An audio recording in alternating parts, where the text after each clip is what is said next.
I was passing the salad when my mother said 6 soft words that cut like wire.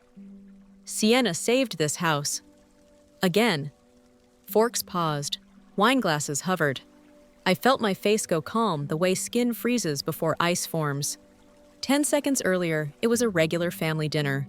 Roasted chicken, too many candles, old music my dad loves. 10 seconds later, I made a decision I had avoided for 6 years. I would stop protecting everyone from the truth. If you have ever been the quiet backbone in a loud family, you already know what's coming. Keep listening.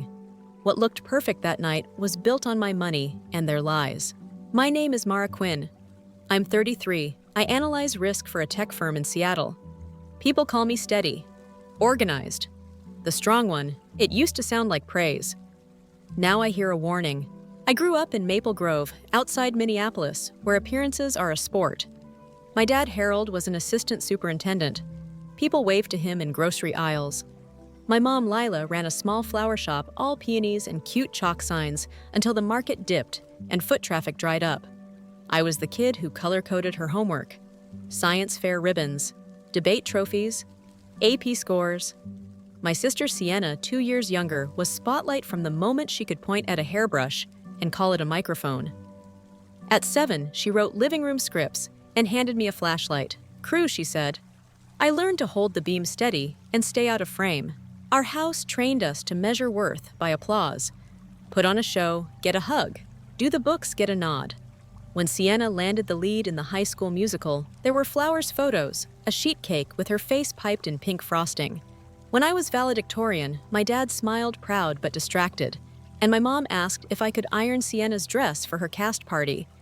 That was the rhythm. I kept my head down and won scholarships. Sienna auditioned and collected admirers. College sharpened the contrast. I took a full ride to the state university and finished early. Sienna's grades were middling, but her audition tape sparkled. She was accepted to a conservatory in Los Angeles. My parents refinanced the house. "It's an investment," Mom said. "Art needs room to grow." Dad didn't look at me. He stared at the amortization chart as if numbers could apologize. Then the bottom fell out. District cuts pushed my dad out sooner than he planned.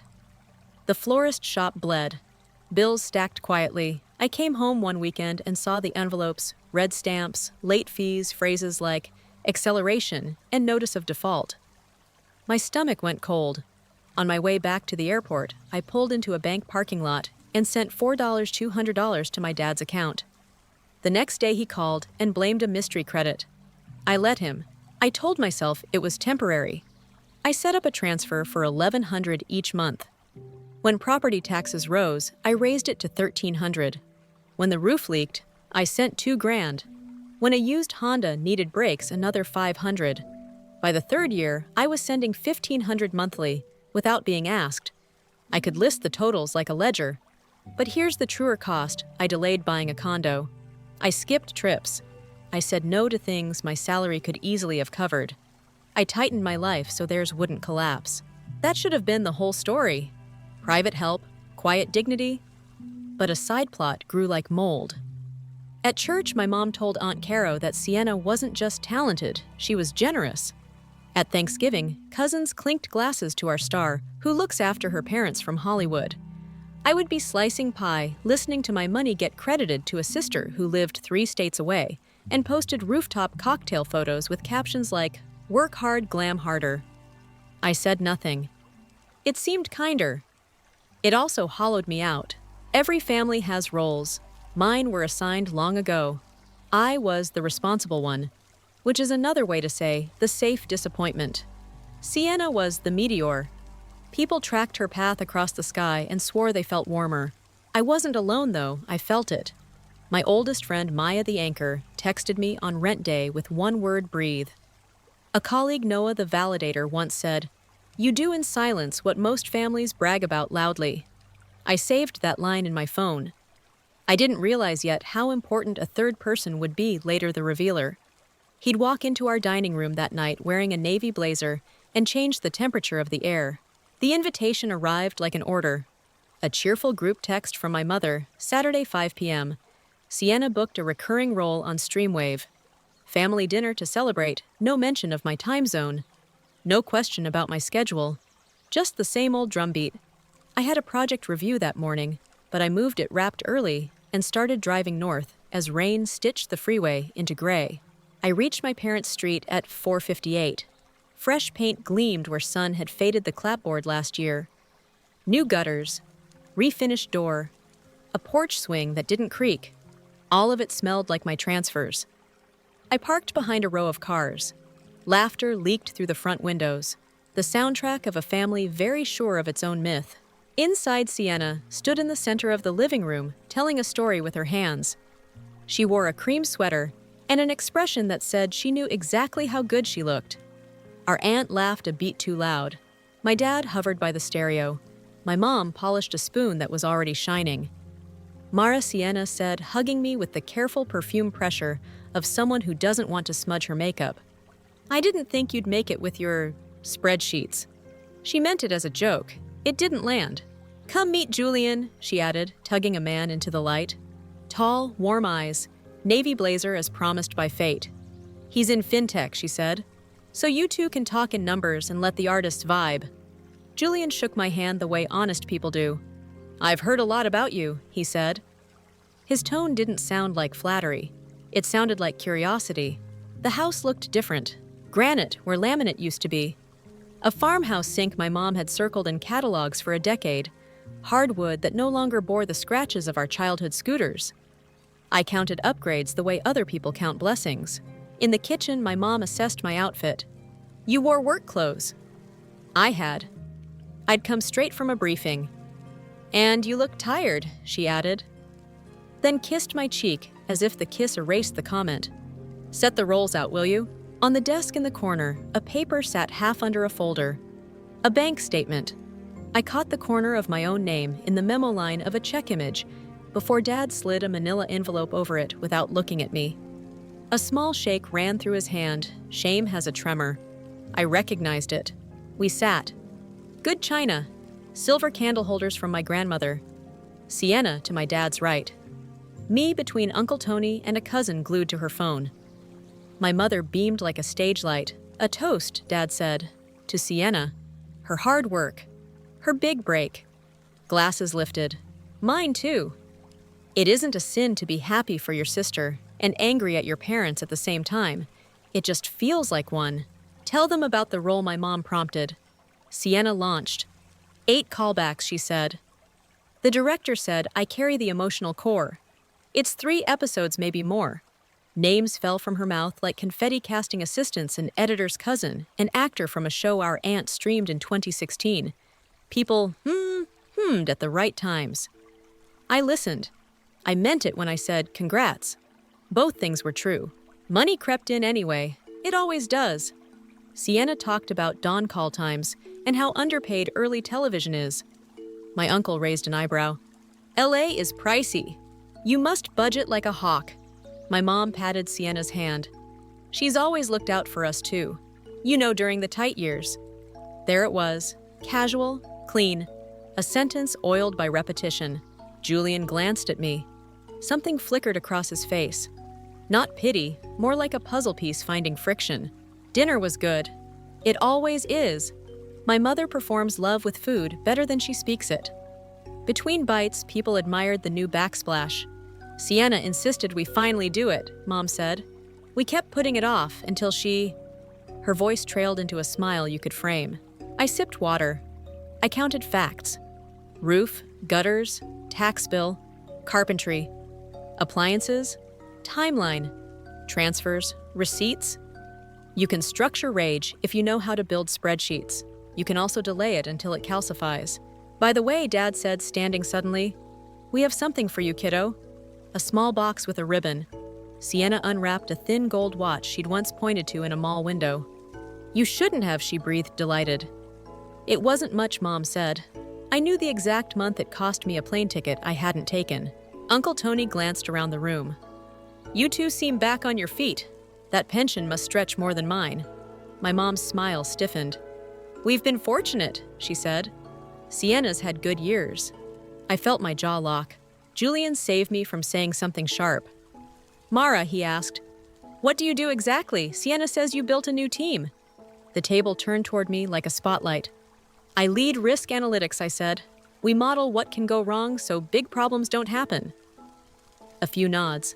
Then my mother clapped her hands bright. Speaking of modeling, tell them about the director's camera test, sweetheart. The light swung away. My phone buzzed in my pocket. A text from Maya Deep Breaths. Sit tall. I put the phone face down and breathed. The conversation drifted to fame. An aunt wanted gossip. A cousin asked if Sienna had met an actor with a jawline. Sienna dazzled. She's good at it. Beneath the table, my foot tapped a fast, tight rhythm that used to help me before math exams. It didn't help now. Here's the piece I haven't said aloud. I didn't resent Sienna's career. I resented being erased so she could fly brighter. Those are not the same thing no matter what anyone at that table believed. Julian watched faces while others watched Sienna. He noticed things. Eventually, his eyes rested on mine. He didn't look away when I looked back. Connection hummed quiet and steady like an appliance behind a wall that only some people can hear. When dessert plates clinked, my mother leaned near Aunt Caro and whispered not softly we'd never have kept this roof without Sienna. That was the moment.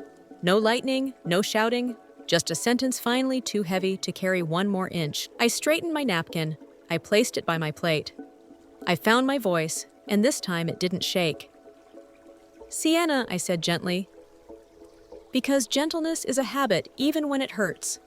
When did you start helping with the house? Her smile faltered. My mother's fork paused midair. My dad's eyes dropped to the tablecloth's tiny embroidered leaves. Julian didn't move. What happens next is the part I've been avoiding for years. It's also the only way anything was ever going to change. When did you start helping with the house? The question landed in the center of the table like a coin in still water. One ring, then another. Then everything moving at once, eyes, hands, breath. Sienna blinked. Off and on? Her voice had the lifted end people use when they want the sentence to float away. Mom set down her fork with a soft click. Mara, we're not doing this! A smile stayed on her mouth, but it didn't reach her eyes. Tonight is about your sister. I'm not doing anything I said. Calm. Even. I'm asking when. Sienna's gaze skittered to Dad, then back to me. Whenever the district thing happened with Dad, I sent what I could. She reached for her water and missed the glass by half an inch before finding it. A small thing, but I saw it. Uncle Tony leaned in elbows on the tablecloth, always the one to say the quiet part. That was years back.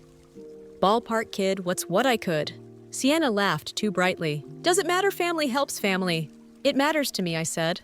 Julian didn't speak. He watched the air between people as if words left trails. His eyes flicked to my father's hands. Mine did too. Dad was folding his napkin into a tight square, then tighter, as if he could make linen smaller by will. Mom chose her stance. We're not turning a celebration into a spreadsheet, she said. This is tacky. I looked at my plate, then at my parents. I could have swallowed it. I had swallowed so much, but my question was already out spinning like a blade. I couldn't call it back. I didn't want to.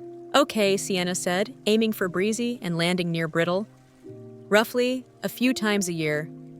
Birthdays, holidays, if there was a big thing like the roof. I helped. She lifted her chin a fraction. There it was, the script she'd been handed and learned to perform. The word roof scratched down my nerves. The roof had been replaced the same month my transfer went from $1,300 to $1,500, and I wired an extra $2,000 on a Friday instead of going to San Diego with friends. I could still see the text from Maya. You can reschedule Joy, but it's not a good habit. I had rescheduled anyway. Do you remember how much you sent for the roof, I asked? Sienna met my eyes. For a heartbeat, her face was a child's again, defiant and scared. I don't keep a ledger, Mara. I'm not you. Mom's palm came down lightly near her wine glass, a warning tap. Enough. You're embarrassing yourself. I felt heat lick the back of my neck. Not rage, not yet. Something older, something like grief with good posture. I'm not embarrassed, I said. I'm clear.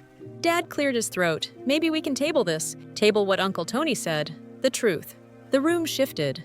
Small sounds went loud, the radiator tick, the candle's tiny hiss. The ice settling in a glass.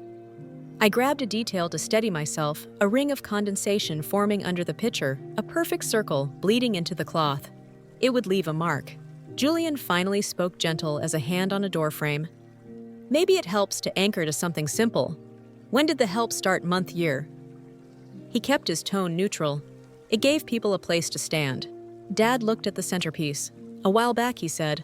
How long is a while, I asked. Mom's smile flattened. Mara, it's okay, Sienna said quickly, reaching for control. I know it was after Dad left the district. I booked a national spot the next spring. I sent money then. She nodded once, building her own certainty as she spoke. Yes, that's when. Uncle Tony cocked his head. Which spring? He wasn't being cruel. He was putting pins on a map.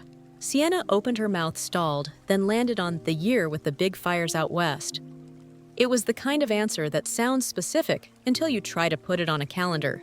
2020, Cousin Lena offered, still half on her phone. Maybe, Sienna said. An old memory unspooled without my permission. A Sunday morning, I was on hold with the county office listening to a loop of cheerful music while the automated voice apologized for delays. The property tax bill had jumped. Dad's email about it had forwarded to me by accident because of a filter we set up when I did their budget years earlier. No worries, I had texted him.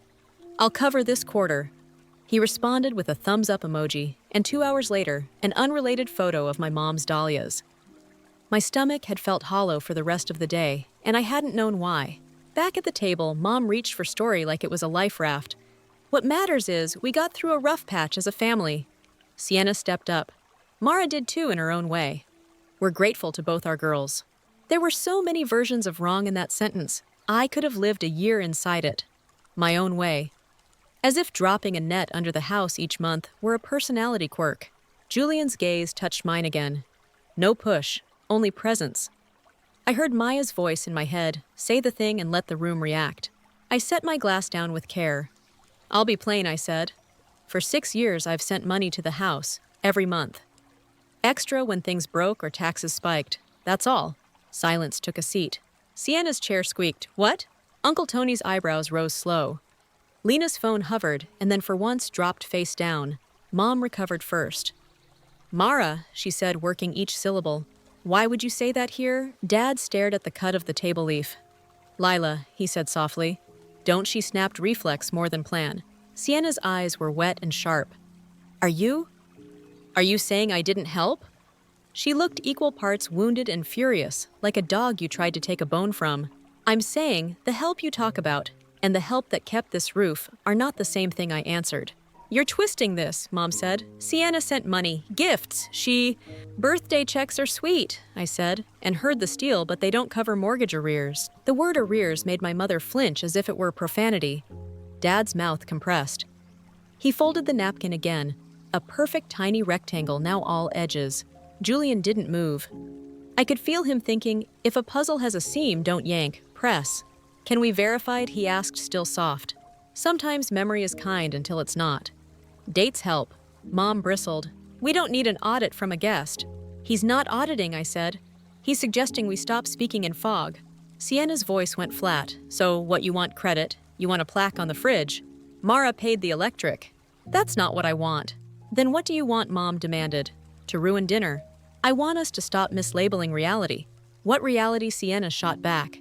That you think you're better because you have a boring job and a savings account. Stop? Dad said sharper than I'd heard him in years. It shocked the room quiet. He looked old and young at the same time, like a teacher breaking up a fight on the first day of school. None of this is better or worse. It's different responsibilities.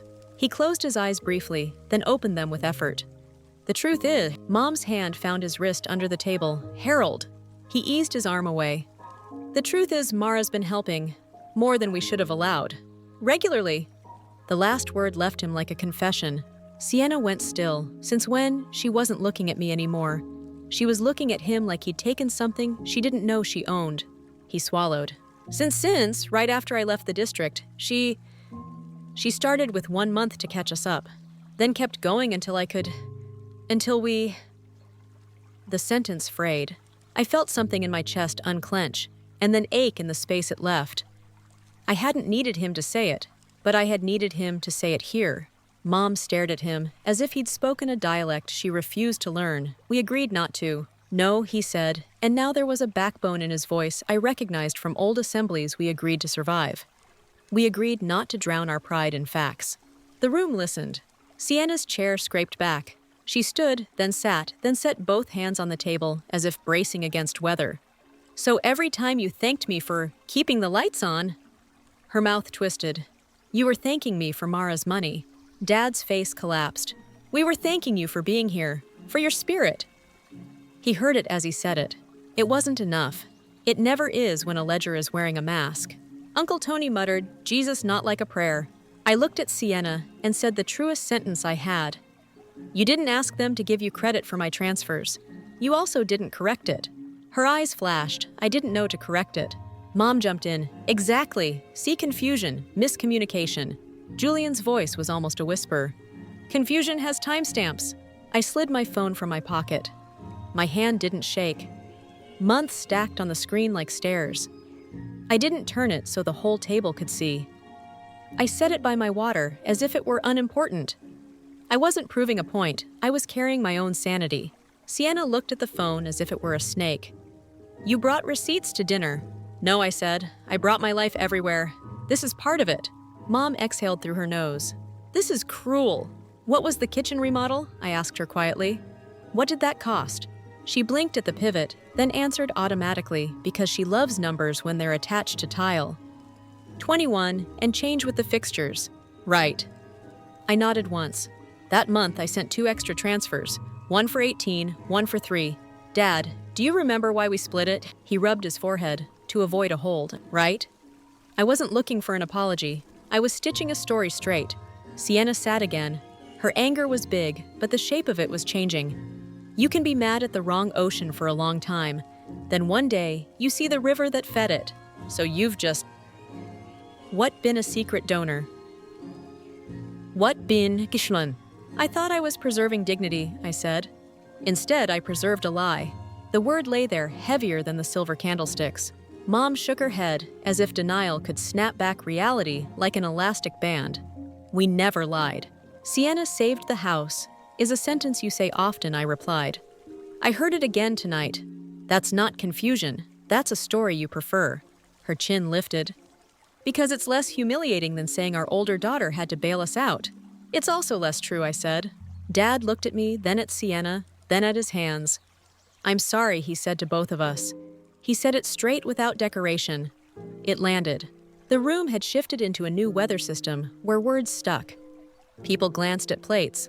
A cousin stood and started stacking dishes because movement is relief. In the living room, an old song changed. The house knew before we did. Julian cleared his throat, not to interrupt, but to offer a path that wasn't fire. What happens now, he said, is probably not one conversation. It's a lot of them. Maybe with help. Mom laughed once, a small, sharp sound. Therapy. Maybe he said steady. Or a plan that isn't made of hope and silence. Sienna wiped under her eyes with the pad of her finger, annoyed at the tear more than the cause. She looked at me. Not past me. Not through me. At me. Why didn't you tell me? Her voice didn't accuse. It asked. I let the real answer out. Because I thought knowing would crush you, I said. Because I had you pegged as fragile and myself as steel, and both of those were lazy ideas. Because I didn't want to be the villain in Mom's favorite story. Sienna let out a breath that shuddered. I hate that story. For the first time that night, I believed her. From the kitchen came the hum of the dishwasher my transfer bought. Outside, the porch swing creaked once and stilled. Dad took off his glasses and pinched the bridge of his nose, and when he put them back on, his glasses were crooked, and he didn't fix them. The image broke something simple in me. Mom stood compiling plates with quick, precise movements. This is a private matter, she announced to no one and everyone. Aunt Caro shook her head. It's a family matter, Lila. There's a difference. Mom didn't answer. She carried dishes like a soldier carries orders. Sienna pushed her chair back again. Not dramatic this time. Tired. I need air. She looked at Julian then, always embarrassed to want someone new. Will you? I'll go with you, I said before he could, if that's okay. She hesitated, old habits fighting new needs. Then she nodded. Okay. We stepped onto the porch. September air slid cold into my lungs. The sky held that early fall blue that looks painted. Magnolia leaves chattered. The swing felt steady under our weight.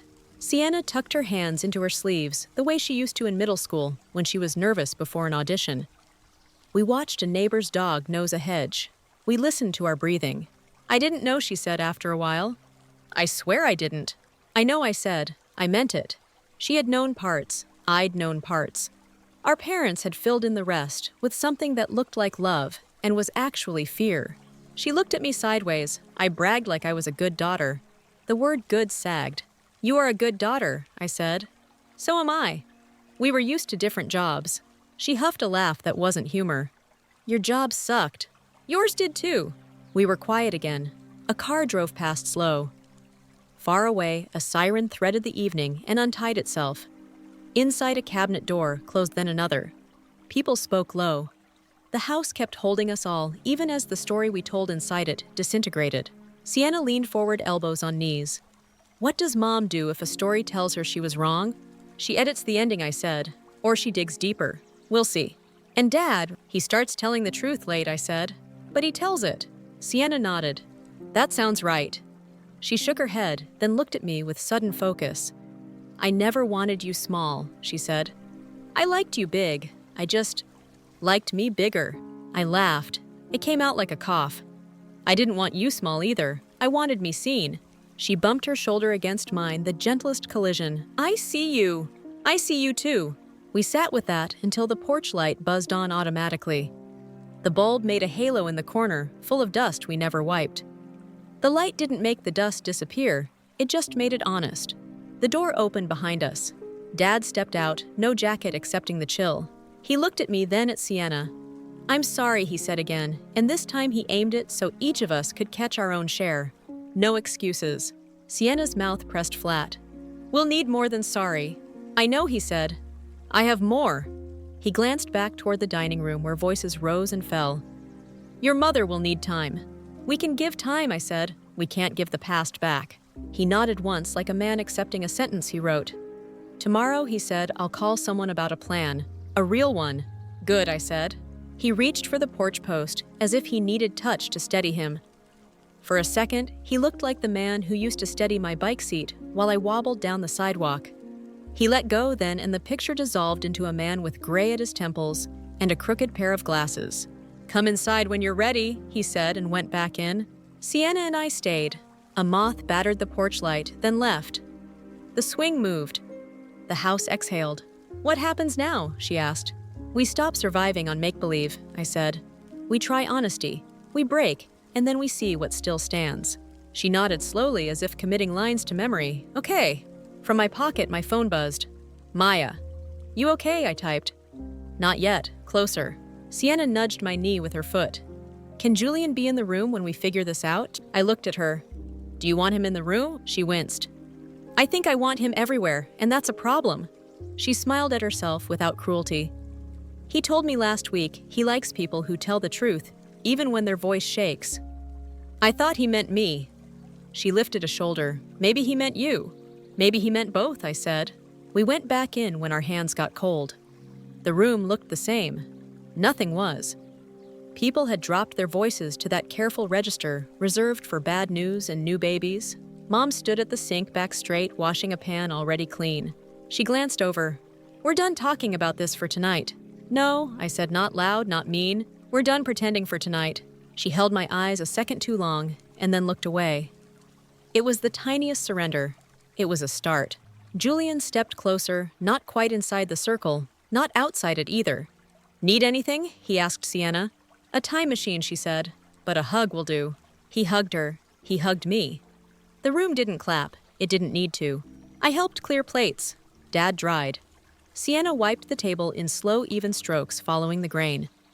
Mom stacked leftovers in labeled containers order as a kind of prayer. We moved like a team that didn't know its playbook anymore. On my way out, I paused by the mantel. A framed photo from Sienna's first lead, a certificate from Dad's last district award, a jar of marbles I counted as a kid when I thought numbers could fix anything. I didn't see myself up there, but I didn't feel erased, not tonight. At the door, Mom said my name. I turned. It took her a second to find the rest. Drive safe. It wasn't an apology. It wasn't enough. It was something. Outside, the night was colder. Julian followed me to the curb. You were clear, he said. I'm learning, I said. He nodded. I like the person you are when you're clear. I didn't know what to do with that, so I put it in the pocket where I keep things that will matter later. I drove home in quiet. The freeway stretched and folded. My hands were steady on the wheel. When the city rose, its lights looked less like a scoreboard and more like windows. At my place, I stood in the dark kitchen and let the silence introduce itself. I didn't feel victorious. I felt honest. It didn't fix anything. It changed everything. Tomorrow would be worse in some ways, better in others. There would be calls. There would be an apology that tried to wrap itself in excuses. I would say no to that. I would say yes to therapy. I would open my banking app and end an automatic transfer that had become a second pulse.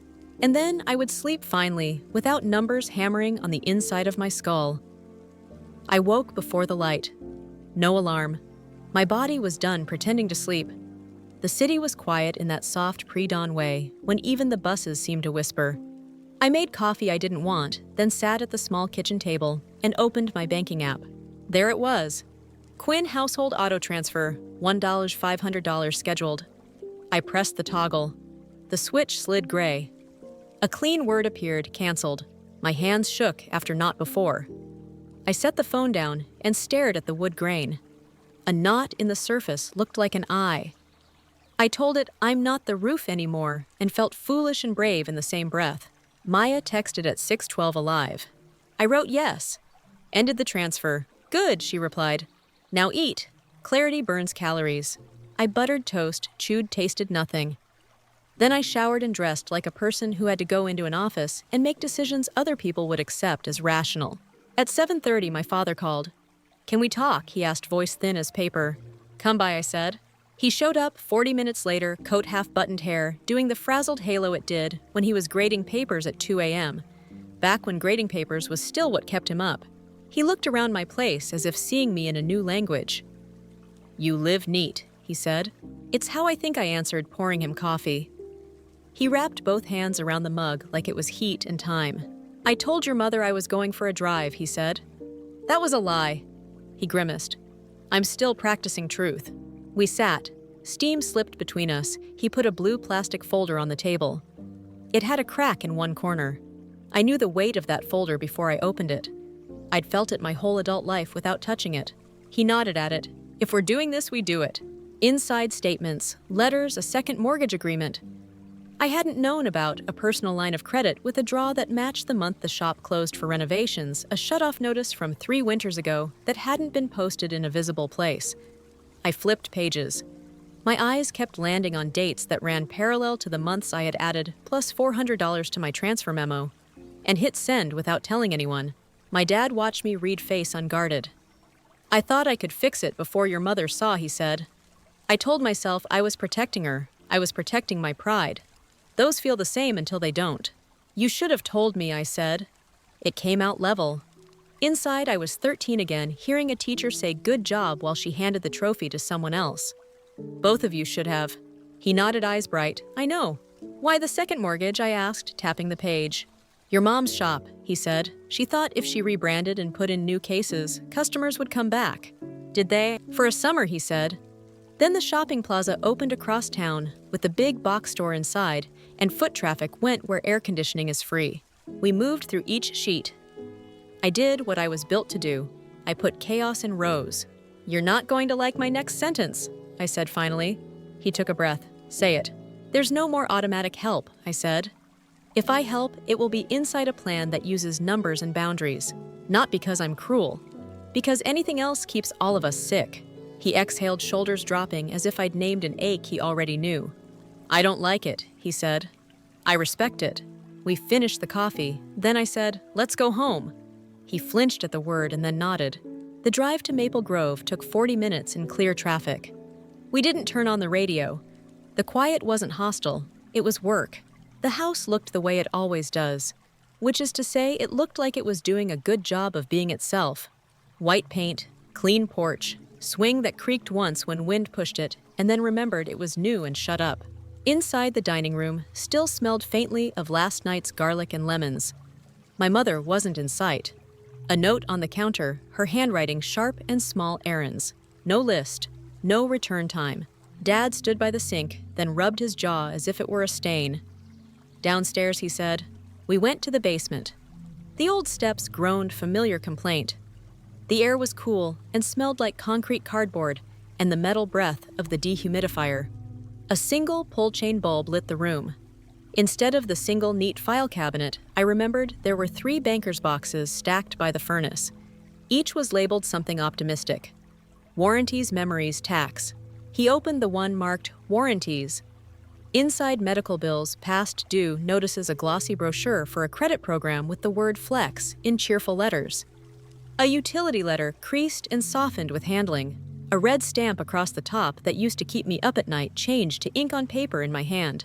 We didn't speak for a while. He handed me papers. I glanced sorted stacked urgent negotiable, already paid. Beneath the pile was a small ledger. My mother's. Inside she had noted donations, church flowers, booster club, a scholarship luncheon ticket, and penciled stars next to lines that said visibility. I closed it gently and slid it aside. So she was buying a narrative, I said. He winced. She was clinging to one. A spider traced a perfect patient web in the corner above the tool bench. The washer clicked as its cycle shifted. Time moved unbothered. I found a note from a neighbor thanking my mom for arranging table centerpieces at a fundraiser. Couldn't have done it without you, it read. You're the heart of Maple Grove. It hurt to read that. It hurt more that I wanted to underline it and also take it away. Footsteps above us. The back door. Then Mom's voice hard and bright, calling down the stairs. Harold, is that you? Basement, he answered. She came into view with her purse still on her shoulder keys in her fist like little knives.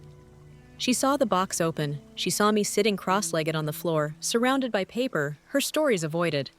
She went statue still. What are you doing? She asked me, voice low. Inventory, I said. Truth. Of what she asked, even though the answer was on the concrete. Of what it cost, I said.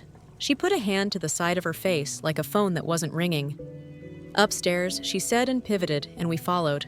In the kitchen, she set her keys down hard enough that one slid and hit the backsplash with a tiny betrayed ping. You had no right to dig, she said. Mom, I said those boxes are not privacy. They're danger with lids. She laughed once. No humor? Danger? We're fine. We made it. We didn't, I said. We floated between storms. That's not the same. She crossed her arms. You're going to make me into a villain so you can be a hero. I want to be a daughter, I said. A living one. She held still. Then she said, almost conversationally, do you know what it's like to be the woman people expect to see standing next to a man with a title at school banquets and not be able to afford a decent dress? She didn't wait for my answer. Do you know what it's like to have women you served peonies to for 15 years? Watch you bag discount blooms and wonder what you did wrong? Her face changed as she spoke, becoming someone I recognized and didn't. I kept us in the picture. I kept us from slipping. At the cost of not telling the truth, I said. At my cost. At Dad's health. She flinched. His health. Dad closed his eyes. Lila, he said. She looked between us. What? He rolled up his sleeve and showed the monitor patch near his elbow. Arrhythmia, he said. Nothing dramatic. Important. He looked at me. 2 months. 2 months, I echoed. Stable, he said quickly. Medicated. I should have told you. You should have, I said. It came out softer than I expected. Some things are bigger than anger. My mother's shoulders lowered, as if hearing the word arrhythmia cut the wire holding her upright. He didn't want you girls to worry, she said, which was both true and the problem. Silence fell, that heavy kind that makes old houses creak. We didn't get rescued by a neat solution. We got a doorbell. Sienna came in with Julian behind her hair in a bun that said she hadn't decided who she was supposed to be today. She stopped when she saw the counters littered with papers. We're doing it, she asked. We're doing it, I said. Julian stood by the doorway, hands in his pockets, not trying to lead and not leaving. Mom's eyes flicked to him with the tired suspicion of a person who wants fewer witnesses. He nodded small. He would be quiet. He would also remember. Sienna picked up the blue folder, weighed it, put it down. Then she looked at me, eyes dry but red. "That ad I bragged about," she said. "The National. It paid, but most of it went to my agent and back rent." I kept thinking the next one would change things. I told people I was helping because I liked the way it felt to be a person who could. I nodded. "I understand that." She swallowed. "I listed my bags on Consign Today last night. And the jacket. The fancy one." She paused. "I don't need to look expensive to be real." Mom made a small distressed sound. "You don't have to sell your things." "I do," Sienna said. "Or I can keep performing generosity like a role." I'm choosing the first option. I felt something like pride, which is more complicated than it sounds. It's not a parade. It's a chair pulled out for the version of a person who finally wants to sit down and do the work. We gathered around the table. Dad brought a legal pad, then looked at it like it had turned into a mirror. "Okay," he said. "What's step 1? I took a breath and counted.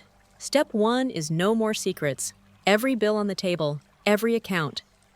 If we can't say it, we don't pay it. Step 2 is call the creditors and negotiate. I can help with scripts, not with money.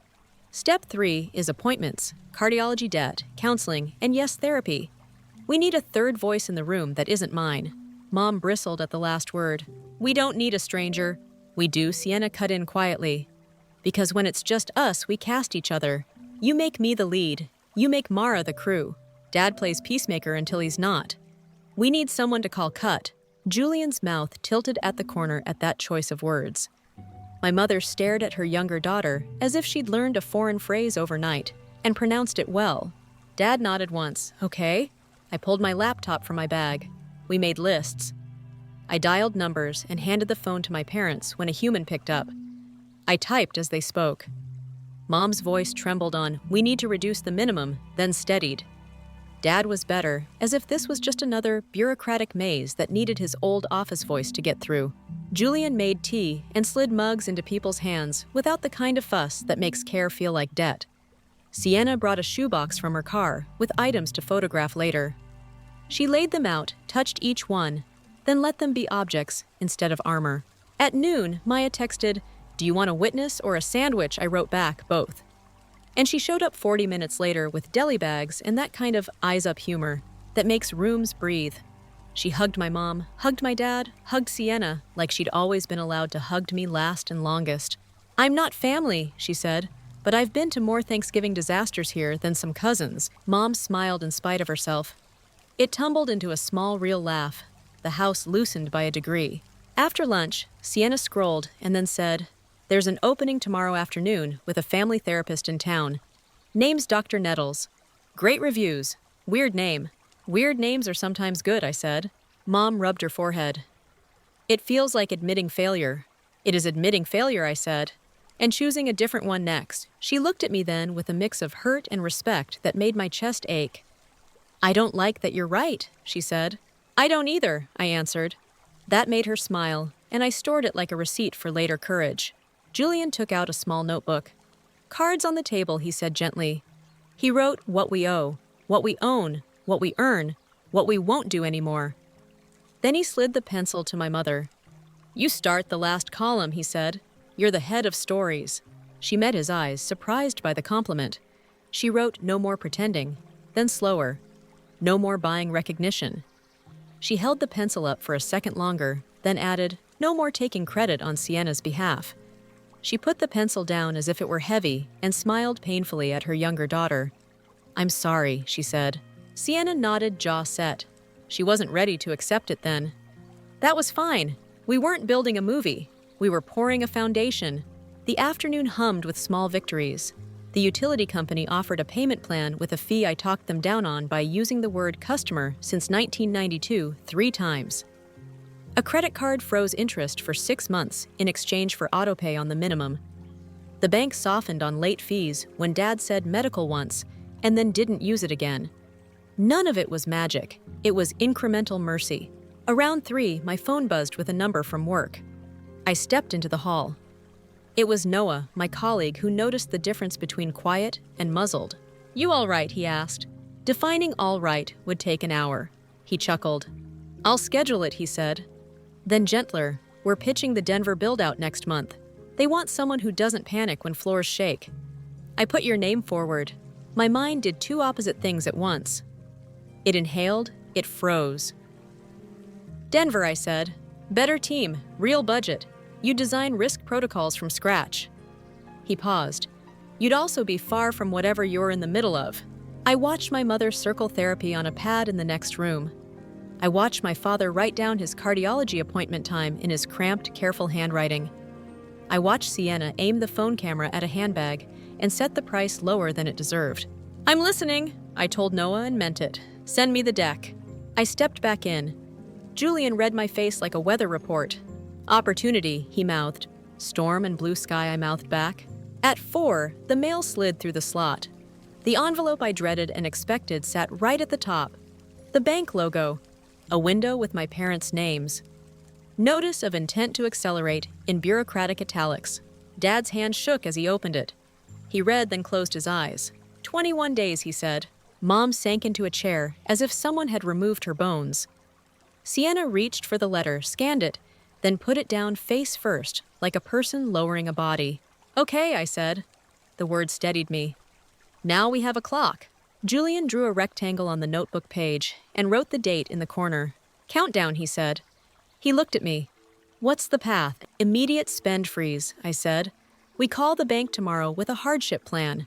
We list the car. We sell anything not nailed down that we don't need to live.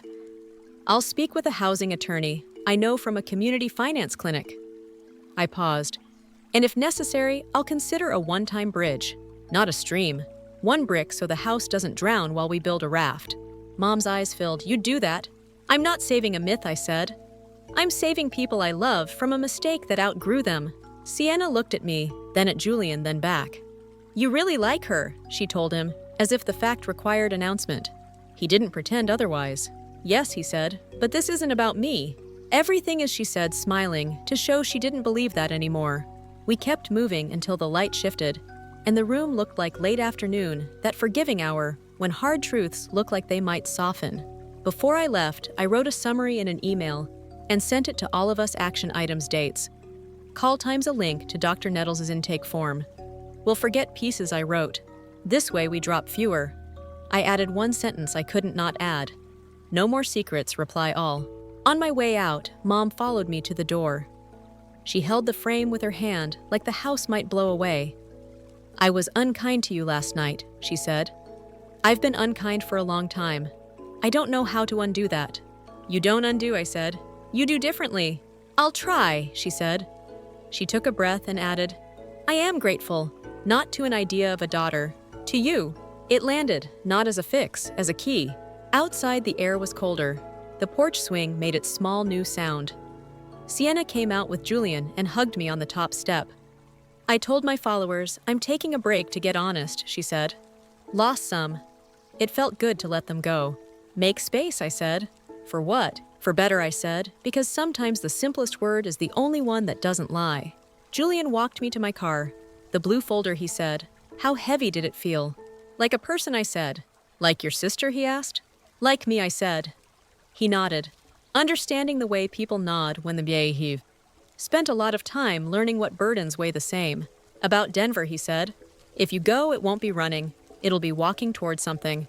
I know, I said. I just don't know if I can cross the river while holding this house. He smiled, a small rueful thing. You don't have to carry the house. You only have to carry your side of the bridge. I drove home as the sky went from chalk to ink. The freeway lights blinked like steady metronomes. My mind did math to keep from spinning days dollars, call times miles to Denver, miles to the bank, miles to forgiveness. At my apartment, I opened the laptop again. Denver's deck sat in my inbox attached to a note from Noah. When the room shakes, the person who keeps breathing gets the job. Underneath a line from Maya, how's your heart? I wrote back to both, still breathing, beating, busy. I set the bank letter on the table and wrote the due date on a sticky note. Then I wrote it again on the whiteboard on my fridge. Then I stood back and let the number stare me down. The phone buzzed. Sienna, a photo of the mantle with something new on it. Not a diploma, not an award. The blue folder empty on the shelf for a minute like a joke and a ritual. Then a second photo, the folder gone. A clean space. We're not displaying our shame, her text said. We're displaying space for better stories. I laughed. It sounded like air running again through pipes that had been clanking for a long time. My last act before bed was small and felt like a spell. I added a recurring calendar event on my phone. Reply all. Weekly, Sundays at 5. A reminder that secrets breed in private threads and families heal where the copies go to everyone. I turned off the light. The room went quiet. For the first time in years, the dark wasn't crowded. Tomorrow, we would call the bank. Tomorrow, we would sit with a stranger named Dr. Nettles and learn to say things without theater. Tomorrow, I would give my manager an answer to, "Do you want to lead Denver?" I didn't know which way I'd move yet. Both choices were a kind of leaving and a kind of staying. What I knew for sure, the story we'd been telling had shattered. The pieces on the floor were sharp, but when light hits broken things at the right angle, it makes prisms. You can't plan the rainbow. You can plan where to stand. Morning came fast. I woke with the bank date in my head like a drum. 21 days. I made tea. I checked the list I'd sent last night. I added 2 lines. Call bank 9:00 a.m. and therapist 3:30 p.m. Then I stared at the second line until my shoulders dropped. 1 room for numbers, 1 room for truth. At 8:58, I called my parents. "Ready?" I asked. Dad answered. "Speaker on." His voice had sleep in it and something stiffer. "Dialing now," I said. The bank rep picked up on the 4th ring. Script voice, warm enough trained. "This is Kendra. How can I help today?" I gave the loan number. I gave our names. I kept my tone level. "We received a notice of intent to accelerate." I said. "We're asking for a hardship arrangement to pause acceleration and set a reinstatement plan." There was a pause. Keys clicked. "I see the notice," she said. "Can you share what changed in your household income?" Dad took the line. "Job loss 2 years ago," he said. "Ongoing medical. We can document both." "Okay," she said. You could hear her switching screens. "We have 2 options, a short-term repayment plan spread over 6 months or a forbearance with a lump sum catch-up at the end. The second one isn't ideal for most families." "We want the first," I said. "We'll submit a budget and documentation today." She gave us a portal link. She explained their review timeline. 10 business days. The notice clock does not stop during review, she warned. "We'll make a good faith payment now," Dad said. "Today. Any amount reduces risk," she agreed. "We'll send 500, I said. "Right now." Kendra softened a little. "I'll note the file," she said. "Thank you for calling before day 21. We hung up. The room felt 10 degrees warmer. 500 buys us breath, I said. "Not time." Dad exhaled. "I like breath." "Me too." We filed the documents. Pay stubs. Medical letters. The second mortgage. The note that made my chest hurt, self-employment income ceased shop closure. I attached it without commentary. At noon, Sienna texted a photo, 3 boxes labeled sell, donate, keep. The keep box was the smallest. "I'm trying," she wrote. "You're doing it," I replied. At 3, we parked in front of a brick building that used to be a dentist's office. A small brass plaque read Dr. Tamsin Nettles, LMFT. A fern in the window looked real. The blinds were open. That felt like a sign. Sienna and Julian arrived as we walked up the path. Sienna wore a sweater that didn't shout. Julian carried a folder as if he'd been deputized. We went in together. The waiting room held 2 chairs, a rug with a pattern that hid stains, and a small table with a puzzle missing pieces on purpose. A sign in a frame said, "This is a phone-free space. Words deserve both hands." I turned my phone off and put it in my bag. Everyone else did the same. Mom hesitated a second longer, then slipped hers away like a concession. Dr. Nettles opened the door on time. "40s maybe," smooth voice. "Shoes you could walk far in." "I'm Tamsin," she said. "Come in." Her office had 3 lamps and no overhead light. A bookshelf lined one wall with titles about systems grief money and oddly gardening. On a side table sat a bowl of smooth stones. A box of tissues with a stone on top. A clock without numbers. "Ground rules," she said once we sat. "We use I statements. We don't interrupt. We slow down. When it gets hot, we name the heat. That helps us decide if we need to turn the stove down or move the pot." She smiled.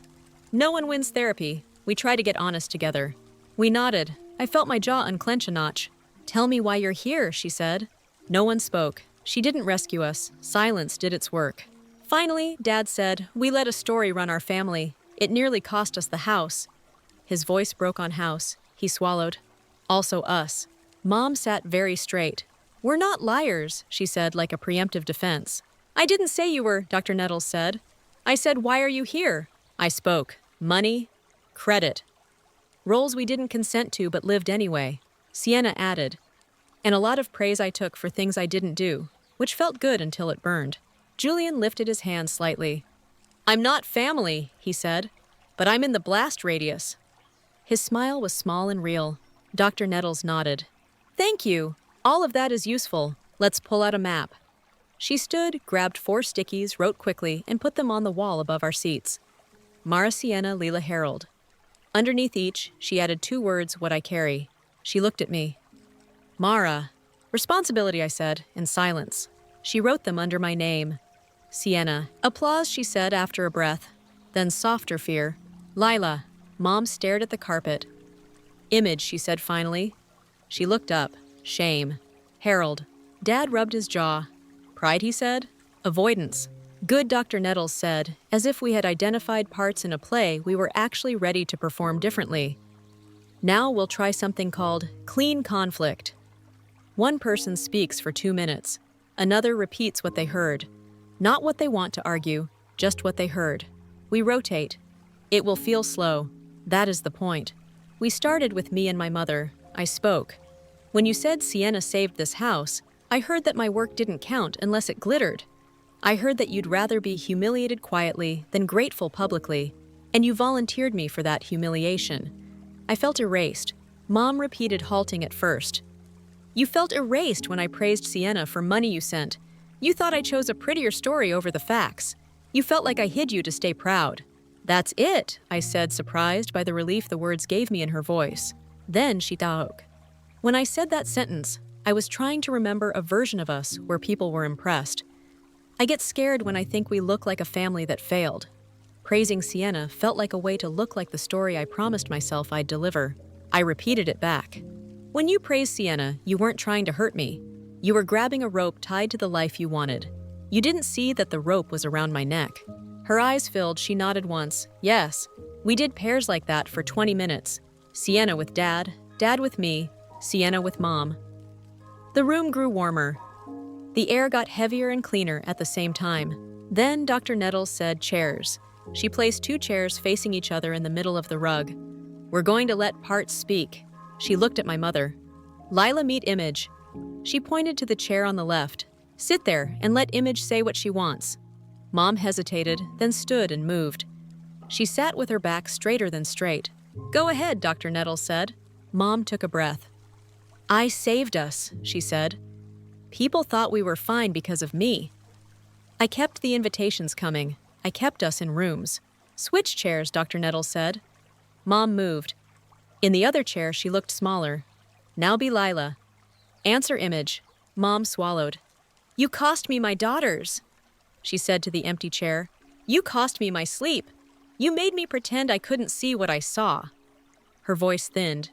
You lied to me and told me it was love. Good, Dr. Nettles said, and it sounded like blessing, not approval, again. They went back and forth. Image got mean, then scared. Lila got loud, then precise.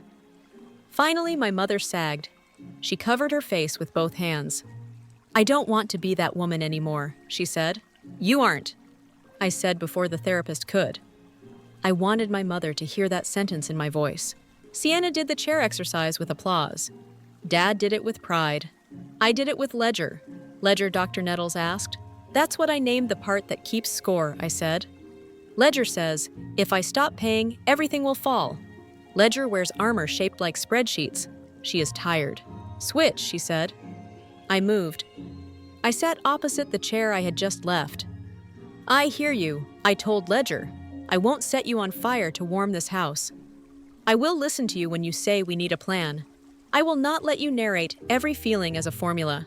Something lifted in my chest. Not all of it. Enough! When we'd all done our chairs, Dr. Nettles passed the bowl of stones. Pick one, she said. A touchstone for the agreement we'll write. Mine was gray with a white stripe. Sienna chose one with a nick. Dad's was smooth and dark. Mom's was lighter than it looked. Now we write, Dr. Nettles said. A one-page contract, specific, time-bound, behavior not wishes. We spent 30 minutes naming it line by line.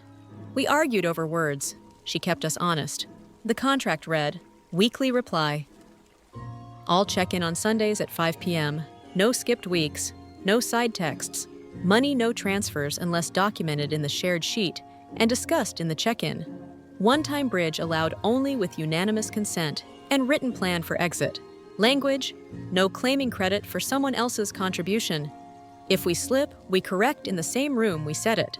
Health Dad schedules cardiology follow-up this week. Mom schedules primary care. Sienna schedules yearly exam.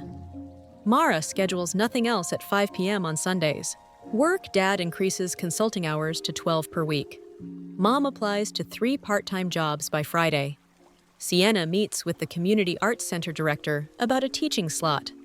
Mara considers Denver using the same process we use for family decisions, pros, cons, feelings, timing. Therapy 6 sessions weekly. After 6, we decide next steps. Gratitude. Once a week, each person names one specific act the others did date, deed impact. No generalities. No sarcasm. We all signed. Dr. Nettles witnessed like a notary for emotions. Good, she said. Your family has lived in performance for a long time. This is rehearsal for honesty. Rehearsal is where mistakes belong. Session over, she walked us to the door. You'll be tempted to talk about each other in parking lots, she warned. Don't. You did good work. Leave it intact. We nodded. Outside, Sienna leaned against the brick and blew out a breath. I'm starving. Julian grinned. I brought granola bars like a Boy Scout. See, she said, taking one.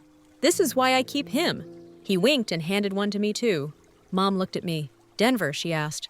I'll do the process I said, not the running. She nodded. She wasn't tearing up. That was progress. Back at the house, Dad pulled the legal pad back out. He looked less haunted by it. 3 part-time applications by Friday, he read aloud like a riddle he might solve. What makes sense? Something where you talk to people, Sienna said. You get weird in rooms alone. He laughed. True. Hardware store, I offered. Garden center, bookshop. People ask. You help. You come home tired in the right ways. Mom stood at the counter and opened her laptop like an apology. She typed part-time design stores near me. The first listing showed a consignment home goods place 2 miles away. She clicked apply. The form asked for a resume. She didn't have one. I can help, I said and meant it. Sienna called the Community Arts Center. She left a message for the director and didn't try to make it sound like she'd already secured a deal. Hi, I'm a working actor between gigs, she said. I'd like to teach scene study and audition basics. I can start with a short workshop. Her voice was clear. Dad sent his cardiology portal a note. New symptoms, the form asked. He wrote no. But my family is changing. At home that night, I opened a new document, Denver Decision Mara. I built 3 columns, work, family, self. Under work, I wrote build from scratch. Autonomy, better team. Under family, I wrote distance during crisis, fewer rescues, more boundaries. Under self, I wrote leaving old choreography, choosing growth. I didn't decide. I made room for decision. The next morning, the bank portal pinged documents received. No promise, just motion. Sienna sent a link to her consignment listings. Everything priced to move, she wrote. The comment section filled fast. One person asked if the jacket was real. Sienna answered, it's real. So am I. Cash only. It made me laugh. Mom texted a photo of a printed resume. It had white space and verbs like curated, managed, trained. She asked, do I include the shop? I texted back. Yes. And the years. That was work. At noon, Dad forwarded an email from the community college. We can add hours, it read. Career counseling uptick expected. Can you take Tuesdays, he wrote. Yes. He added a heart by mistake and left it there. In the afternoon, Aunt Carol called me. I've been waiting for you to call, she said. But I figured you'd call me when you were ready to talk without crying. Are you ready? I'm cry ready, I said. Then we'll talk while you cry, she said. It's fine. She told me a story about my grandmother I'd never heard. How she moved to town with 1 suitcase and more opinions than friends. how she made her way with casseroles and loyalty not status. Your mother learned image from the town, not from her mother, she said. Don't let her pretend this is legacy, it's habit. Habits can change. Thank you, I said. Also, she added, your mother is terrified you'll leave. She didn't say Denver, she didn't have to. She knows you'll come back for births and funerals. She's afraid you won't come back for Tuesdays. Teach her you still will. I wrote Tuesdays on my list the way some people write prayers. That evening, Maya came over with takeout. Therapy debrief, she asked, opening cartons like she owned them. Chairs, I said. We fought our furniture and lost. It helped. She laughed. Then she got serious. You looked tired when you texted. I said. But it's the kind that means work is being done. We ate, we watched a stupid show, and didn't finish it because conversation mattered more. Denver, she said between bites. Do you want it for real or because it's away? Both, I said. Pick the first reason, she said. Make sure the second isn't the only one. Then you can't go wrong. My phone dinged. Group email, reply all week 1. Dad wrote paid $500 to bank. Cardiology Thursday at 10. Sienna listed 7 items. Lila applied to 2 positions. Mara, thank you for the scripts. Mom wrote, I was unkind to Mara at dinner. I'm sorry. I will say this again in person. Sienna wrote, I haven't cried today. I'm not sure if that's good. I made pasta. It wasn't bad. I wrote progress. We used the portal and our voices. Gratitude, Dad's phone call. Mom's resume. Sienna's honesty. Julian replied last. I'm not family, he wrote, but I'm proud of this room. On Wednesday, Mom got an interview at the consignment shop. The owner was a woman with gray hair and bright glasses. We price things, she said, but we also tell stories about them. Can you do both without lying? Mom said I'm learning. She got a trial shift. On Thursday, Dad's cardiology appointment went smoothly. Same meds, he texted. Walk more. Worry less. Sienna replied with a photo of her in sneakers. Walking now, she wrote. On Friday, the Community Arts Center director called back. Saturdays 2 hours, she said. We'll try a 4-week workshop. If it fills, we add a second. Sienna cried after she hung up and then laughed at herself for crying. It's a class, she said. It feels like a life. On Saturday morning, the bank portal pinged again. Hardship plan under review. I read the line 3 times and then closed my laptop. No pacing, just waiting. We met Sunday at 5 for the first live reply all. We sat at the dining table without candles. Papers stacked neatly in the center, like a new kind of centerpiece. We each put our stone in front of us. When's Dad said to start? Mom got the job, Sienna said. Trial, but still. Mom gave a modest nod. I sold 3 lamps to a couple who knew the date each style was made. They taught me things. I like that. Dad, I said. He shrugged. I walked around the lake with Tony. We talked about real things. He didn't tease me. Much. Sienna, Mom said, tell them about your class. Sienna straightened. 12 sign-ups, 2 scholarships. I wrote a syllabus with a part called Industry Myths vs. Reality. She looked at me when she said the last 2 words. I caught it and held it. Then we did the gratitude round. Specific, no fluff. Dad, I said thank you for showing your monitor patch and not hiding your fear. Tuesday, 10:00 a.m. Lila, Dad said, thank you for asking the shop owner if you could learn. Wednesday, soon p.m. Mara, Mom said, thank you for canceling your transfer and still showing up with a plan. Monday, 9 a.m. We all heard the subtext. I chose to accept the gratitude without explaining it away.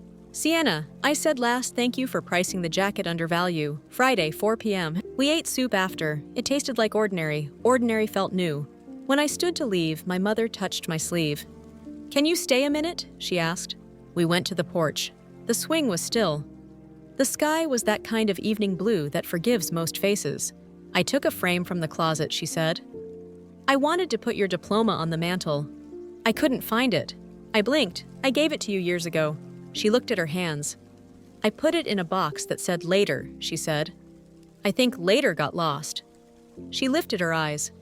Can we order a copy? Yes, I said. The word felt like a bandage we both needed. She nodded. Good, she said. Bring a photo of you at work too. Not a headshot like Sienna's. A real photo. Your desk, your team, whatever work looks like. Okay. We sat. The swing moved by itself a little, like it remembered it could. "You're going to go to Denver," she said. It wasn't a plea. It wasn't an accusation. I said. "If it's forward. Come back for Tuesdays," she said. "I will," I said. "Even if Tuesdays change to Thursdays," she smiled. "I can be flexible." I drove home in rain that decided to be rain instead of pretending to be mist. I liked the honesty of it. When I got to my apartment, an email waited from the bank portal. "We received your good faith payment." A second line followed, final decision by date. 10 days. I added the date to the whiteboard. Noah's Deck for Denver was still open on my laptop. I clicked through. The project was big. The risk was real. My name would go on a door that didn't exist yet. I pictured that door. I pictured this house with a plan taped to the fridge. I wrote an email I'm inconditional on a 4-week runway. I'm balancing family commitments and want to do this clean. I hit send. My heart raced, then calmed. Forward. Not away. At 9:30, my phone buzzed with a text from Julian. "Proud of your mom," he wrote. "And of you for not weaponizing math." Tempting, I wrote back. He sent a selfie him on the couch book, in lap hair a little wrong. "Also, I like Tuesdays too," he wrote. Noted, I replied and put the phone down. I slept like a person who had told hard truths and wasn't done but wasn't hiding. Morning would bring the bank clock, the shop shift, the class prep, the cardiology reminder, the Denver intake form, the reply all ping. It would bring chores and choices. It would also bring breath. The room with no lies wasn't a room. It was a habit. We were learning it one sentence at a time. The bank clock kept time in my head. 10 days. I set alarms anyway. I worked. I answered emails. I drank water like it was a plan. Every few hours, I opened the portal to see the same line hardship plan under review. It felt like watching bread rise with the oven light on, hopeful and useless. On Tuesday morning, a new banner appeared. Additional documentation required. Of course, I called my dad. "I'm here," he said, breathless from the stairs. "They want income proof for the community college 3 months," I said. "And the letter about the shop closure needs a date and a signature." "I'll swing by the office," he said. "I'll ask the dean for a letterhead. I'll do it right." "You will," I said. I kept my voice calm. It steadied me too. I texted Sienna next. "They may ask for your pay stubs for the workshop. First paycheck hits Friday," she wrote back. "I'll bring bagels to the meeting, so you forgive me." Bagels wouldn't change the portal. They would still help. At noon, I drove Mom to her trial shift at the consignment store. The place was warm wood and bright lamps and price tags written in careful script. The owner, a woman named Laurel, with silver hair and purple glasses, handed my mother a clipboard. "We price with eyes, not feelings," she said. "That's the work." Then kinder. The stories help, but only after the numbers make sense. They put Mom at the intake counter. She measured a sideboard, checked dovetail joints, and looked under the drawers for maker's marks. Laurel pointed where to place the decimal. Mom nodded, quick and precise. I sat on a small bench by the window, pretending to read a design magazine, and watching my mother learn a new language in real time. Half an hour in, a woman from church walked in with a set of candlesticks. She recognized my mother. Her smile brightened and sharpened at once. "Lila, I haven't seen you at the garden club. You've been busy." She eyed the counter. "Volunteering?" My mother's chin lifted. I held my breath. This was the old danger zone, where pride grabbed the wheel and reality went in the trunk. "I work here," she said, steady. "I needed a job. My daughter kept our house when things were hard. Now I help pay the bills." The woman blinked, surprised by the directness, then softened. "Well," she said, sliding over the candlesticks, "they're prettier than I thought." She smiled for real. "Good for you." When we left, Mom carried that tiny victory like a warm cup. "That felt clean," she said. "It was," I said. I wanted to hug her. Instead, I let the moment stand up on its own. Sienna's class started that afternoon. Julian helped her carry a box of cheap notebooks and a tub of pencils into the community arts center. I watched from the doorway as 12 faces, mostly teenagers, took seats on folding chairs. Sienna wrote Scene Study Truth in small spaces on the whiteboard. Under it, she wrote Myths versus Reality. Then she said, "We tell stories here, but we don't lie." A boy in the back, maybe 14, raised his hand. What if you don't know you're lying? He asked. Then we'll get better at knowing, Sienna said. That's what rehearsal is. He nodded, satisfied. Innocence and clarity in one motion. I felt something in my throat catch. After class, Sienna bounced on her heels. It felt like being on a good set, she said. But nobody pretended the craft table was love. That sentence is perfect, I said. That night, Noah called about Denver. The board moved the timeline up, he said. They want you sooner, not next month. In 2 weeks. 2 weeks, I repeated. The calendar in my head flickered through bank dates and therapy sessions and shop shifts. I can shield for 1 week, he said. Not 2. We can also start you hybrid. 3 days on site, 2 remote for the first month. I need your answer by Friday. I pictured the door that didn't exist yet. I pictured the mantle that would hold my copy diploma when it arrived. I'll answer by Friday, I said. He didn't try to sell me. He knows I buy decisions I build myself. Wednesday delivered a problem I hadn't planned for. A thin envelope with the insurance company logo slid through my parents' mail slot. Sienna snapped a photo and sent it to the group Notice of Non-Renewal. The policy would lapse in 9 days for non-payment. The mortgage required continuous coverage. No insurance meant default, even if the bank paused the clock. Call now, I wrote. Dad got the insurer on the phone. We need to reinstate, he said. He listened, jaw clenched, then repeated, paid in full. What's the number, I asked when he covered the receiver. 873, he said. By Friday to bind, we don't have it. Silence. The kind where you hear the shape of old choices. Per our contract, I didn't offer. I placed the problem in the center. We can sell faster, I said. Sienna's listings, the yard tools, the extra TV. Mom, can the store pay you sooner for intake? Laurel could advance a small amount. Sienna updated her prices and messaged buyers. Dad texted Uncle Tony about borrowing against the mower. The numbers didn't quite reach the target. I looked at the rules we'd written and signed. One-time bridge allowed with unanimous consent and a written exit. We can use the bridge, I said quietly. $873, not $1 more. Dad started to shake his head. I won't let you. This isn't letting, I said. It's choosing, bridge not stream. Mom nodded, surprising me. We'll put it in writing, she said. We'll pay it back out of the class and the shop. By a date. She swallowed. No more open tabs with your name on them. We opened the shared sheet. We wrote the number in a cell we had labeled Bridge. We set a payback line 14 days. We all initialed. The act didn't feel bureaucratic. It felt holy. I sent the money. Sienna sent a screenshot of the insurance binder 5 minutes later. Covered, she wrote.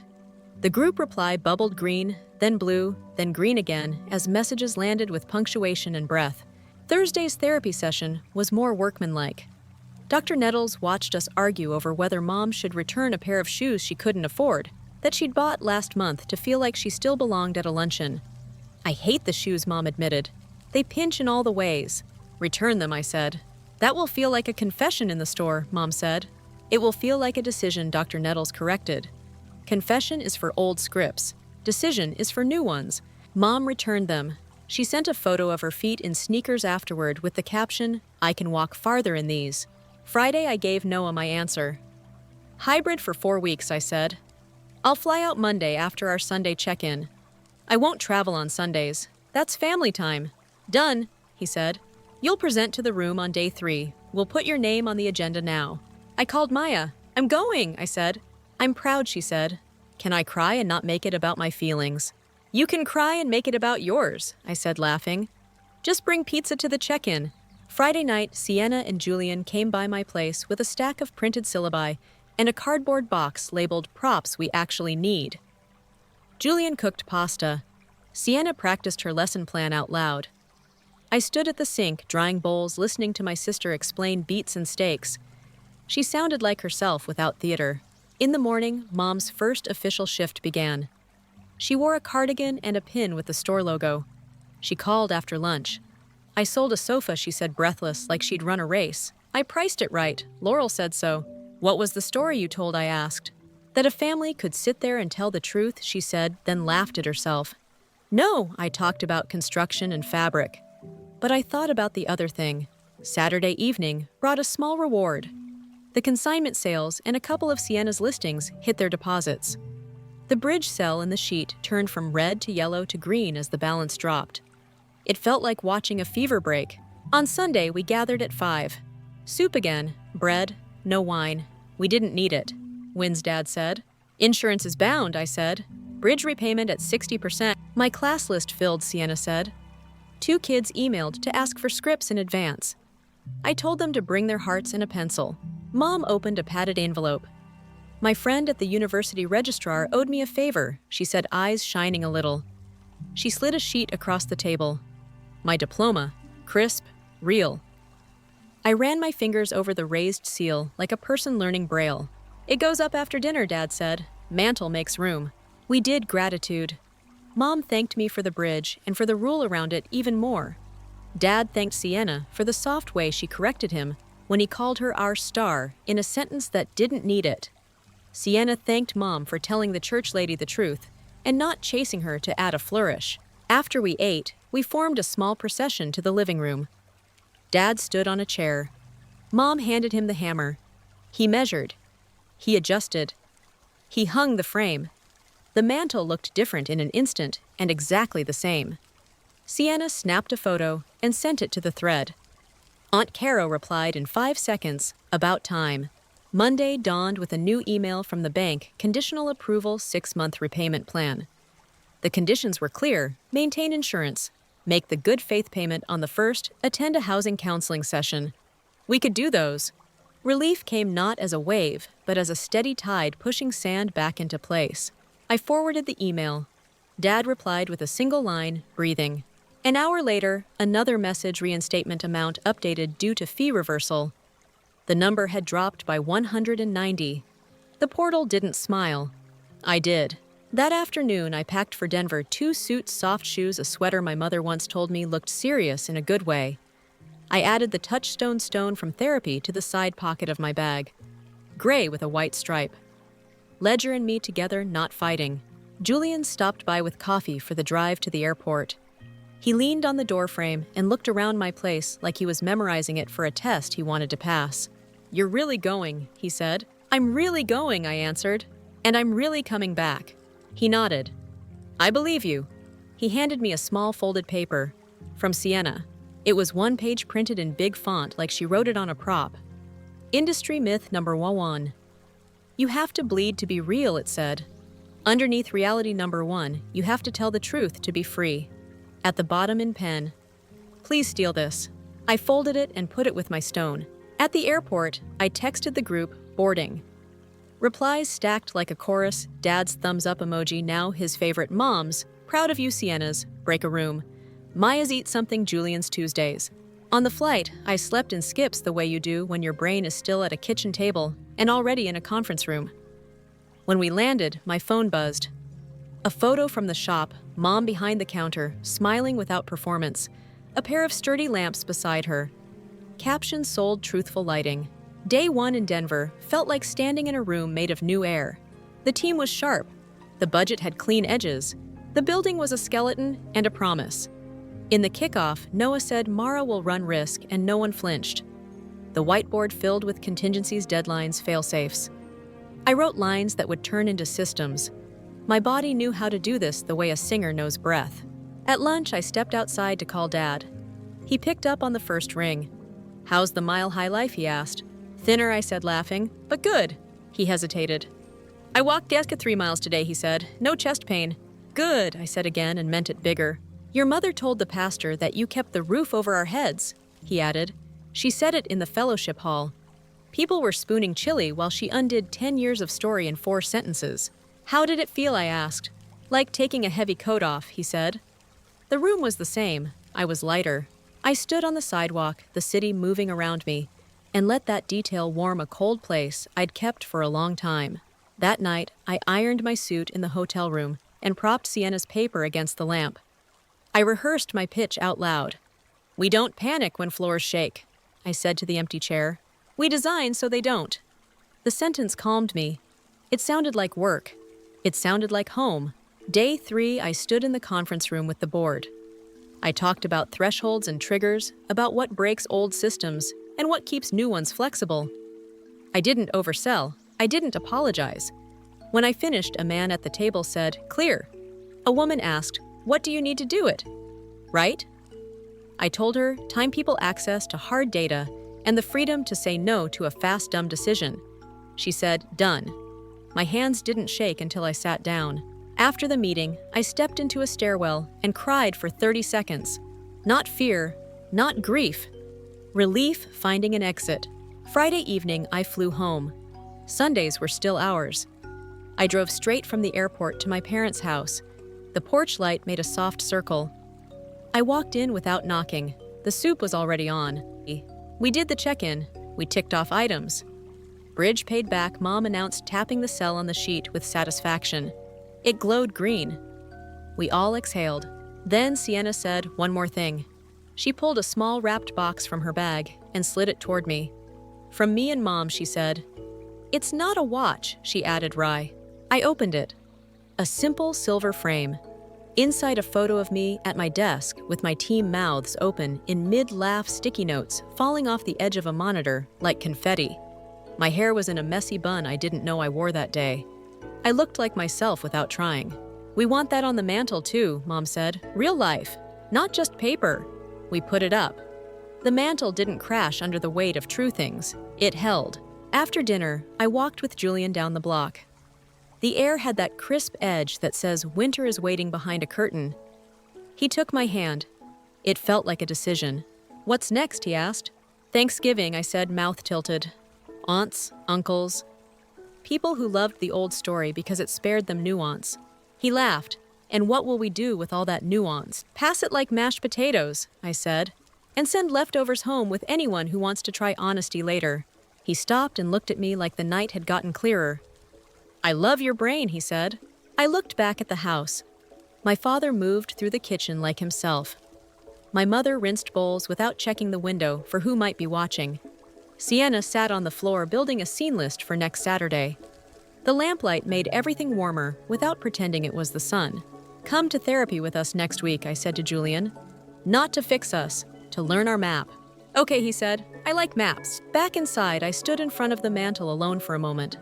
Diploma. Dad's district award. Sienna's old playbill now behind glass but not centered. Our family contract folded and tucked into a frame on the side table like a pocket constitution. My team photo. No blue folder. I touched the glass. Cool, solid, true. The bridge wasn't beautiful. It didn't need to be.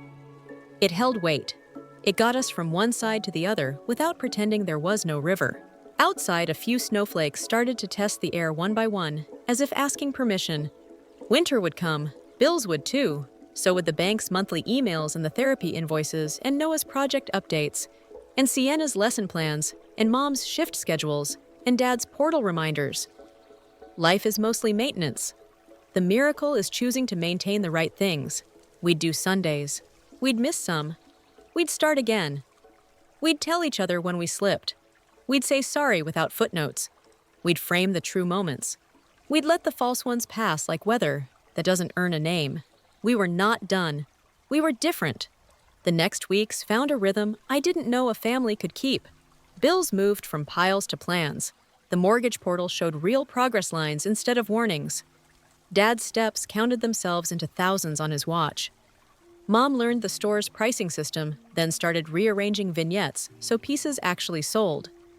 Sienna taught on Saturdays, then stayed late to talk with 2 students who had talent and no roadmap. Our Sundays at 5 held. Denver settled into my muscles too. 3 days on site, 2 back home.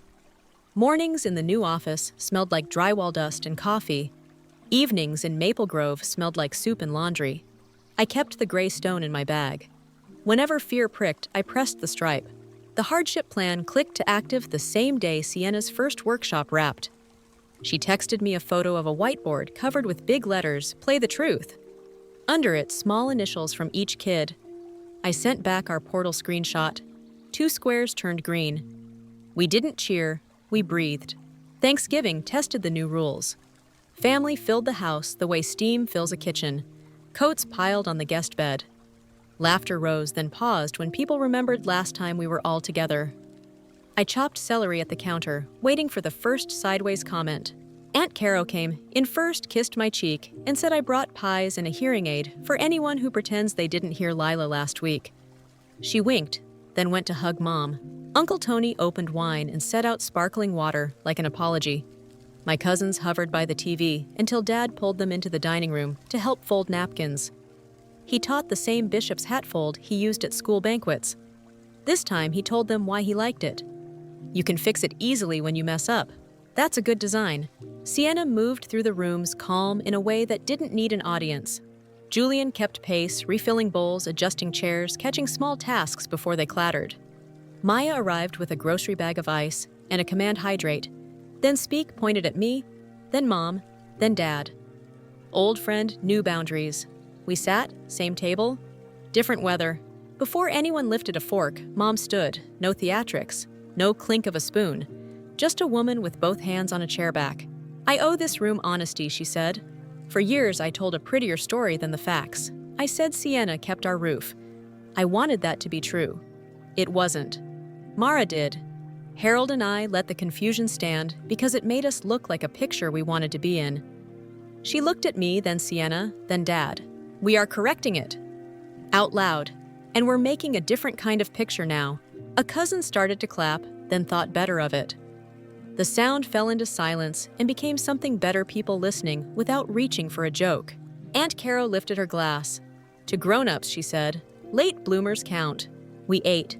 Food tasted like food instead of the performance. Conversation found honest lanes. When an uncle said to Sienna, "So Hollywood money, huh?" She smiled and shook her head. Teaching money for now, she said, not defensive. Better hours, better sleep. He laughed, then asked her what plays her students loved. Dad told Tony about walking the lake twice a week, and not out of fear. My doctor says my heart likes boredom, he joked. I told him boring is my new thrill. Mom described a woman who brought in a farmhouse table, and the story that came with it, 3 kids, thousands of homework sheets, 87 birthday candles blown out over 10 years. We priced it for the next decade of candles, she said. People smiled. It wasn't bragging, it was work. A small test came after pie. Cousin Lena, who lives on social media, reached for a safe old line. I still can't believe Sienna funded this kitchen, she said, gesturing at the backsplash. She was trying to be kind with the only compliment she knew. Sienna beat me to it. She didn't, she said, pointing at me. She did. Her voice stayed warm. And now all 3 of us do in our lanes. She pointed at herself and at our parents. We're done with myths. Lena flushed, then nodded. Good, she said. I like this version better. After dessert, we did our weekly check-in with the door open so nosy relatives could learn by osmosis. Wynn's dad said because rituals work best when you don't complicate them. Insurance paid in full, Mom said, tapping the sheet. On time. Workshop 2 waitlist, Sienna added, eyes bright. Denver board approved phase 2, I said. We get the sensors we asked for. I thought of the woman who said done and felt seen again by strangers in a way I hadn't known I craved. Gratitude, Dad said. Harold, Mom said thank you for not softening what I said in the fellowship hall. Date and place, our rule. Mara Sienna said thank you for telling me when I started to perform in therapy and not letting me finish the bit, Tuesday, 3:55 p.m. Mom, I said thank you for telling Mrs. Harker at the shop that we priced the lamp lower because a kid needed light for homework, Thursday, 11:40 a.m. We ended with a new line. Julian, almost shy, lifted his hand. May I, he asked. Dad grinned. You fed half the room, he said. You've earned a line. Julian looked at all of us. Thank you for making a practice of truth, he said. It's easier to join a practice than a miracle. The night ended without a blow-up. People hugged and left with Tupperware, not gossip. Progress looks like bad party content. I'll take it. December turned us into 2 households with a common calendar. Dad sent photos from the path around the lake, icy breath visible. Mom texted pictures of her hands clean from scrubbed brass and ink from pricing guns. Sienna filmed 30 seconds of a student nailing a beat and wrote, he found it. I sent building updates, wiring pulled firewall, in signage mock-ups approved. On Thursdays, Julian started coming to therapy with us and sat in the circle like he'd always been there. When Dr. Nettles asked him why he said maps, and she nodded like that was a complete sentence. The bank plan marched, month 2 green, month 3 green. The reinstatement amount shrank until it was a number we could say without whispering. Mom hung a tiny paper calendar on the fridge, just for mortgage dates. She put a gold star on each square after the payment cleared. It felt childish. It also felt correct. In January, Sienna got an email that wasn't a casting spam. A regional company wanted her for a small role in a winter production and still let her teach Saturdays. She ran it through the family plan. We asked questions about rehearsal hours and pay, and who would cover the class if she caught a matinee. She answered like a person who finally knew cost. On a snow-bright Sunday, Dad opened the door to a box from the bank. Inside, a bland letter with a line that knocked the wind out of me, account restored to current status. He read it twice, then set it on the table. He didn't cry. He closed his eyes and smiled in that small, private way people smile when a sentence in their head finally ends. Mom took the letter and placed it in a folder not blue and wrote on the tab, House Paid in Current. Then she looked at me. "We did this," she said. "Not you, not she, we." Sienna took the paper and kissed it like an old superstition. "We can frame the letter," she said, then laughed at herself. Kidding. Kind of. We didn't frame it.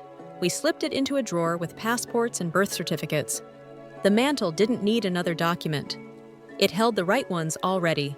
My diploma, Dad's district award, Sienna's playbill, our team photo. And a new thing, a small frame with our signed family contract tucked inside. The ink had faded at the edges, where fingers touched it to steady themselves. In February, my hybrid schedule shifted. Denver needed me 4 days on site. "We'll keep Sundays," I told Noah. "Non-negotiable." He shrugged. "Teams that respect boundaries last," he said. "So do leaders who write them." He sent me a spare badge and a note. "This is yours when you want it." I didn't move. I didn't stay stuck either. I kept my life in 2 bags with good wheels. Julian started saying we when he talked about small things. "We need lemons. We should oil the porch hinges." We didn't label it beyond that. I liked no label better than the wrong one. One late night after I got back from Denver, Mom and I sat at the kitchen table with tea and no project between us. The house hummed. She looked at my hands. "You always had good hands," she said. "Quick! Careful!" She took a breath. "I made you hide them. I'm sorry." I touched her fingers. They were warmer than mine. "I hid them too," I said. "I thought that made me safe." We let the apology and the admission sit together like 2 people who finally shared a bench. Spring crept in on dirty snow and hopeful catalogs. The shop got busier. Dad added hours and didn't resent them. Sienna's students begged for a second session. She taught it with a line at the top of the board, "Truth Travels." The boy from the back row wrote a monologue that made his mother cry in the good way. He handed Sienna a crumpled note. "Thanks for not letting me be fake." She kept it in her wallet. One Sunday after check-in, Sienna pulled me aside. "Julian asked me what he should get you for your birthday," she said. I told him, what I asked, wary and curious. "A day with no decisions," she said. "He'll do the plan, you'll do the breathing." On that day, he did. He picked breakfast, drove us to the lake, brought the good coffee packed. A blanket made me leave my phone in the glove box. We walked. We watched kids feed geese. We didn't solve anything. It was the best gift I've ever gotten. Not everything smoothed out. Some cousins still preferred the old glossy story and drifted away. That hurt less than I expected. A bill showed up that we thought belonged to a different timeline. We handled it without panic. My project hit a snag when a vendor tried to skip a safety step. I said no louder than I planned, then explained why. The room respected it. Ledger stayed quiet in my pocket. In June, Dr. Nettles suggested we taper. "You know the steps now," she said. "You can book a tune-up when you need one." We shook her hand like you do when you leave a good class after a long semester. Outside, Sienna said, "I still want the chairs sometimes." I said, "We own 2." And she laughed. On the 1-year mark of the dinner that blew us open, we met early. No candles. Flowers from Mom's store discounted because 2 petals were bruised. Still beautiful. We ate, then stood, then did something I didn't expect. Dad held up the old napkin, one of the good ones, and tore it in half. He folded the pieces into squares and put them side by side. "We used to fold things too small," he said. "Now we share the weight." We toasted to that with lemonade. Even Aunt Caro didn't spike hers. I walked out to the porch after and sat on the swing. The sky held that July blue that makes you forget winter is real. Sienna joined me with popsicles. We sat like kids who had learned new math and liked it. You were right, she said around the cold. We didn't need revenge. We needed a different ending. I wanted revenge for a while, I admitted. It tastes good for one bite. Then it gets bitter. She bumped my shoulder. So we feed each other better things, she said. I thought about the first night, the candles, the watch, the sentence about who saved the house. I thought about the basement boxes and the folder that isn't blue. I thought about the porch light that keeps switching on right when it's needed because someone finally replaced the sensor. I thought about a future door in Denver with my name on it and a Sunday chair here with my stone beside it. If you've listened this far, you know the shape of it. We didn't get a miracle, we got practice. We didn't swap one hero for another. We built a table with more chairs. We didn't fix every pattern, we caught ourselves faster. If you've been the quiet one with strong hands, I see you. If you've been the loud one under pressure to sparkle, I see you too. Maybe you don't need to disappear. Maybe you don't need to perform. Maybe you need a weekly hour, a shared sheet, one clean eye sentence, and the nerve to hang your real life where people can't miss it. Tell me in the comments, what truth did you say that finally changed the room? Or what truth is still stuck in your throat? If this story gave you a nudge, share it with the person who needs permission to speak without making a scene. And if you're building your own plan, start with one small rule you can keep this week. Put it where everyone can see it. Thanks for staying with me through the messy middle. We're not finished, we're living. And that finally is enough.